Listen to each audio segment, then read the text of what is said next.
உங்க வீட்டுல கெட்ட சக்தி இருக்கா இல்லையா, நல்ல சக்தி இருக்கா இல்லையா அப்படிங்கறத நீங்க தெரிஞ்சுக்கிறதுக்கு ஒரு எளிமையான ஒரு வழி இருக்குங்க. அதாவது நீங்க தூங்க போறதுக்கு முன்னாடி இரவு நேரத்துலங்க சாப்பிட்டு எல்லா வேலையும் முடிச்சுட்டு தூங்க போறீங்க இல்லையா, அதற்கு முன்பாக நீங்க செய்ய வேண்டியது ஒரே ஒரு எலுமிச்சம்பழம் மட்டும் வாங்கிக்கிறங்க. கொஞ்சம் கல் உப்பு, ஒரு சில்வர் தட்டு இல்லைன்னா பித்தளை எது இருந்தாலும் பரவாயில்லைங்க.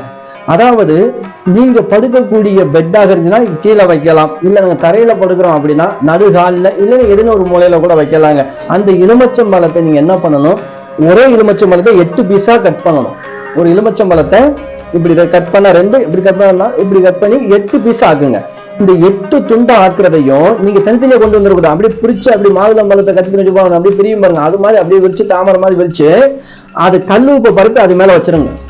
வச்சுட்டு நான் சொன்ன இடத்துல வச்சுட்டு மறுநாள் அதை எடுத்து பாருங்க எப்படி கலர் இருக்கணும், என்ன கலர் தான் பாருங்க. அதை கொண்டு போய் ஆரோ கடல்ல போட்டுருங்க.